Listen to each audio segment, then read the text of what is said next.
მე მოყვები ამის წინაპირობას. ცოტა ისეთი დიდი ფესტივალი იყო რა და დიდი ხანი ვიყავით, რამდენიმე ქვეყანაში ვიმოგზაურეთ ამ ფესტივალის პარკში. ასეთ სახლებში. არა, ეს მარტო ბულგარეთთან დაგვამოვიდა. აი ხო. და ის ბულგარეთის პრემიერის ვიზიტის პონჩი დაფრინავდა, ხო? შტუტგარტში ვიყავით. ნუ აი კონცერტია რა. კონცერტზე ხა ჩვენ გავედით, მთელი სცენა ბავშვებით ავდექით. კარგად ვიმღერეთ, ჩვენი საქმე 100-იანზე შევასრულეთ. მერე ჩვენი მოცეკვავები გამოვიდნენ, იმათმა სალტოები რაღაცა ხალხში თავის გადახტომებით და დადგომებით და რაღაცეებით, ნუ აი დავიმხეთ ქართველებმა, რასაც ქვია როგორ კარგი გაგება. და გამოდიან უკრაინელი გოგოები და იცეკვონ. აი კაგრასე გამოვიდა.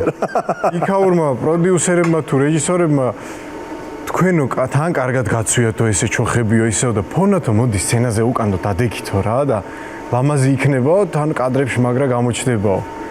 რა პრობლემაა ეხა რაღაცა ამოვარჩიეთ ცოტა უფრო მოზრდილი ბიჭები ამოვირჩიეთ დავდექით სცენაზე უკანდ გავართ და ამათმა ეს ტიჟმენე პიდმანულა დაიწყო სიმღერა და ეს ცეკვა დაიწყეს რა და ჩვენ აქედან უყურებთ ეხა თან გაგირბის თან რაღაცა იქ თუ უყურებ და აქედან ზურამ შეგვატყო რომ რაღაცა ხო რაღაცა შეგაბულები ვართ რა სუნდრუკებ და მიდით ვიცეკვეთო თქვენцо მეტი არ გვინდოდა და რომ მოკიდეთ ეს ჩოხებს ღერი და დავიწყეთ ცეკვა და ჩვენ ცეკვა დავიწყეთ 1000-ზე მეტი ტაჟი დაპყრობ ხო აუცარი ატმოსფეროი სადღაც იქ არის გოგოებსაც მაგრად გაუსწორდათ და ბოლოს ხო კაი ერთი კაი საერთო კონცერტი დავამთავრეთ გემრია დეტალებზე ნუ გაჩაო